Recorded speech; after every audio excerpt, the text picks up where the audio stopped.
नमस्कार। ये आकाशवाणी पटना है। अब आप अभिषेक दास से प्रादेशिक समाचार सुनिए। पहले मुख्य समाचार। केंद्रीय गृह मंत्री अमित शाह ने देश में मादक पदार्थ की समस्या से निपटने के लिए केंद्र और राज्य सरकारों से ठोस प्रयास करने का आह्वान किया।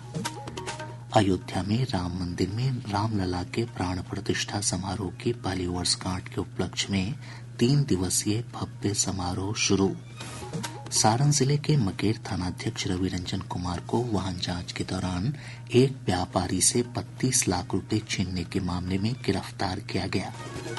और विश्वविद्यालय अनुदान आयोग ने बिहार खेल विश्वविद्यालय राजगीर में योग, शारीरिक शिक्षा और खेल में विभिन्न पाठ्यक्रम शुरू करने की अनुमति दी।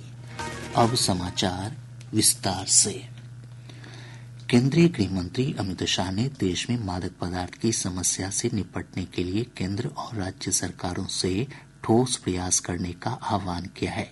श्री शाह आज नई दिल्ली में मादक पदार्थ तस्करी और राष्ट्रीय सुरक्षा पर क्षेत्रीय सम्मेलन को संबोधित कर रहे थे। उन्होंने कहा कि वर्ष 2024 में 16,900 करोड़ रुपए से अधिक मूल्य के मादक पदार्थ जब्त किए गए। यह स्वाधीनता के बाद सबसे बड़ा आंकड़ा है। श्री शाह ने कहा कि आज से शुरू हुए ड्रग डिस्पोजल पखवाड़े के दौरान मादक पदार्थों को नष्ट किया जाएगा। लगभग 1 लाख किलोग्राम मादक द्रव्य पदार्थ जिसका मूल्य 8600 करोड़ रुपया है, उसको अगले सप्ताह 10 दिन के अंदर जलाया जाएगा। और मैं मानता हूं कि इससे मिनिस्ट्रीकरण से एक मजबूत संदेश जनता के बीच में जाने वाला है। इसकी और संकल्पवान प्रयास वर्ष 2025 में हमारे होंगे। कार्यक्रम के दौरान गृह मंत्री ने सभी राज्यों तथा केंद्र शासित प्रदेशों के लिए मानस 2 हेल्पलाइन के विस्तार का भी उद्घाटन किया। अयोध्या में श्री राम जन्मभूमि मंदिर में रामलला प्रतिष्ठा की पहली वर्षगांठ पर 3 दिवसीय प्रतिष्ठा द्वादशी उत्सव आज से शुरू हुआ। इस अवसर पर श्री राम मंदिर को 50 क्विंटल से अधिक फूलों से सजाया गया है। हमारे संवाददाता ने बताया कि रामलला का पंचामृत और सरयू जल से अभिषेक किया गया और 56 पकवानों का प्रसाद चढ़ाया गया और महाआरती भी की गई।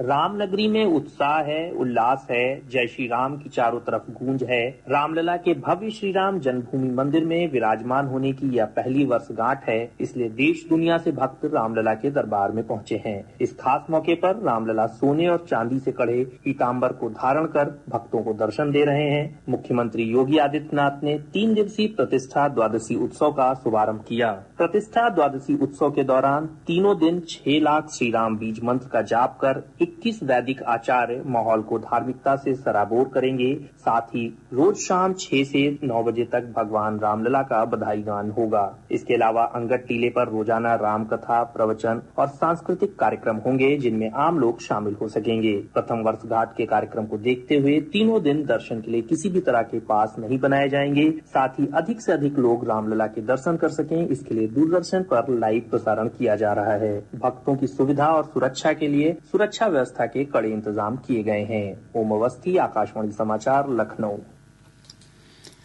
प्रधानमंत्री नरेंद्र मोदी ने अयोध्या में रामलला की प्राण प्रतिष्ठा की पहली वर्षगांठ पर सभी देशवासियों को शुभकामनाएं दी हैं। प्रधानमंत्री ने एक सोशल मीडिया पोस्ट में कहा कि यह मंदिर सदियों के त्याग, तपस्या और संघर्ष के बाद बना है। उन्होंने इसे हमारी संस्कृति और अध्यात्म की महान विरासत बताया। प्रयागराज में महाकुंभ 2025 के लिए सिर्फ 2 दिन शेष बचे हैं। तीर्थयात्रियों और पर्यटकों के लिए परिवहन के विभिन्न साधनों के माध्यम से शहर तक पहुंचने की विशेष व्यवस्था की गई है। एक रिपोर्ट।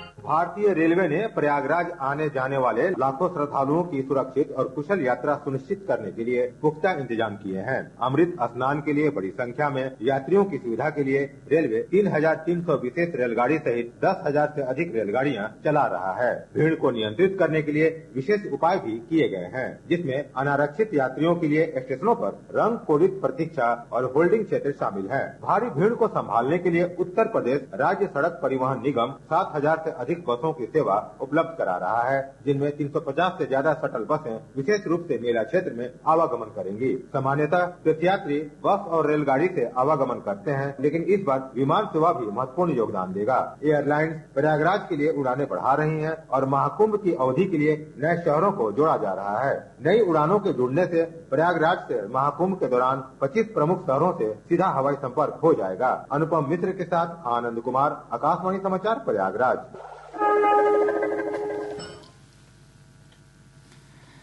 प्रधानमंत्री नरेंद्र मोदी राष्ट्रीय युवा दिवस पर कल दिल्ली में विकसित भारत युवा नेता संवाद में 3,000 युवा नेताओं के साथ बातचीत करेंगे। इस अवसर पर श्री मोदी जनसभा को भी संबोधित करेंगे। आयोजन के पहले दिन केंद्रीय युवा कार्यक्रम और खेल मंत्री डॉक्टर मनसुख मांडविया ने कहा कि यह कार्यक्रम बिना राजनीतिक संपर्क के राजनीति में 1 लाख युवाओं को शामिल करने संबंधी प्रधानमंत्री के स्वाधीनता दिवस के आह्वान के अनुरूप है। आज विकसित भारत यंग डायलॉग का प्रारंभ हुआ है। मुझे खुशी है 30 लाख युवाओं में से चुन के 3,000 युवा विकसित भारत यंग डायलॉग में पार्टिसिपेट कर रहे हैं। देश के जाने माने डोमेन एक्सपर्ट्स उसका मेंटरिंग कर रहे हैं। देश के 3,000 यूथ ब्रेनस्टॉर्मिंग कर रहे हैं और 12 तारीख कल ये युवाओं की विचार का विकसित भारत कैसा होना चाहिए, इस विषय पर प्रधानमंत्री जी के सामने अलग अलग 10 प्रेजेंटेशन रखेंगे। विश्वविद्यालय अनुदान आयोग ने बिहार खेल विश्वविद्यालय राजगीर में योग, शारीरिक शिक्षा और खेल में विभिन्न पाठ्यक्रम शुरू करने की अनुमति दे दी है। विश्वविद्यालय के कुल सचिव ने बताया कि आयोग ने शैक्षणिक सत्र 2025-26 से स्नातक डिप्लोमा और पीजी डिप्लोमा पाठ्यक्रमों को शुरू करने की अनुमति दी है। उन्होंने बताया कि विश्वविद्यालय द्वारा सबसे पहले स्पोर्ट्स कोचिंग और योग में डिप्लोमा तथा स्नातकोत्तर डिप्लोमा कार्यक्रम की शुरुआत की जाएगी। साथ ही राष्ट्रीय अध्यापक शिक्षा परिषद से अनुमोदन होने पर 4 वर्षीय बैचलर ऑफ फिजिकल एजुकेशन पाठ्यक्रम भी शुरू किया जाएगा। बिहार लोक सेवा आयोग द्वारा आयोजित 70वीं संयुक्त एकीकृत प्रारंभिक प्रतियोगिता परीक्षा रद्द करने की मांग को लेकर पटना उच्च न्यायालय में एक और याचिका दायर की गई है। यह याचिका पूर्णिया के सांसद पप्पू यादव ने दायर की है। इससे पहले भी परीक्षा रद्द करने की मांग को लेकर एक याचिका दायर की जा चुकी है। इधर आयोग ने जन सुराज के संस्थापक प्रशांत किशोर को कानूनी नोटिस जारी किया है। नोटिस में कहा गया है कि वे 7 दिनों के अंदर आयोग पर लगाए गए आरोपों पर साक्ष्य के साथ अपना पक्ष रखें। प्रादेशिक समाचार आप आकाशवाणी पटना से सुन रहे हैं। ताज़ा समाचारों के लिए आप हमारे एक्स हैंडल AIR_News_ पर जा सकते हैं। सारण जिले के मकेर थानाध्यक्ष रविरंजन कुमार को वाहन जांच के दौरान एक व्यापारी से 32 लाख रुपए छीनने के मामले में गिरफ्तार कर लिया गया है। पुलिस अधीक्षक कुमार आशीष ने बताया कि कोलकाता के एक आभूषण कारोबारी रुपए की वसूली कर छपरा की तरफ लौट रहे थे। वाहन जांच कर रहे थानाध्यक्ष रविरंजन कुमार ने इसी दौरान व्यापारी के कार से 32 लाख रुपए निकाल लिए। व्यापारी की शिकायत पर आरोपी थानाध्यक्ष को गिरफ्तार कर लिया गया है, साथ ही रुपए भी बरामद कर लिए गए हैं। पुलिस अधीक्षक ने बताया कि इस मामले में थानाध्यक्ष के वाहन चालक की गिरफ्तारी के लिए छापेमारी जारी है। पछुआ हवा का प्रभाव कम होने के साथ ही प्रदेश भर के अधिकतम और न्यूनतम तापमान में बढ़ोतरी होने से ठंड में कमी आई है। आज सुबह से राज्य के अधिकतर हिस्सों में अच्छी धूप खिली रही। मौसम विज्ञान केंद्र पटना के वैज्ञानिक ने बताया कि अगले 3 दिनों के दौरान ठंड में और कमी आएगी। अगले 24 घंटों के दौरान मौसम में कोई विशेष परिवर्तन की संभावना नहीं है। तत्पश्चात दूसरे दिन प्रदेश के दक्षिण पश्चिम एवं उत्तर पश्चिम भाग के जिलों में 1 या 2 स्थानों में हल्की वर्षा की संभावना है। अगले 3 दिनों के दौरान राज्य के न्यूनतम तापमान में 2 से 4 डिग्री सेल्सियस की वृद्धि होने का पूर्वानुमान है। तत्पश्चात अगले 2 दिनों के दौरान न्यूनतम तापमान में कोई विशेष परिवर्तन नहीं होने की संभावना है। अगले 24 घंटों के दौरान प्रदेश के दक्षिण पूर्व भाग के 1 या 2 स्थानों में सुबह के समय घना कुहासा छाया रहने का पूर्वानुमान है। इधर पिछले 24 घंटों के दौरान 4.5 डिग्री सेल्सियस न्यूनतम तापमान के साथ डेहरी दूसरे दिन राज्य का सबसे ठंडा स्थान रहा।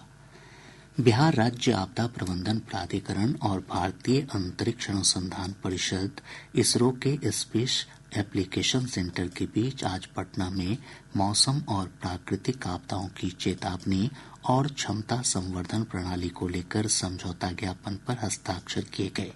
प्राधिकरण के उपाध्यक्ष डॉक्टर उदयकांत ने बताया कि समझौते के बाद बाढ़, सूखा, लू, शीतलहर और वज्रपात जैसी आपदाओं का सटीक पूर्वानुमान हो सकेगा।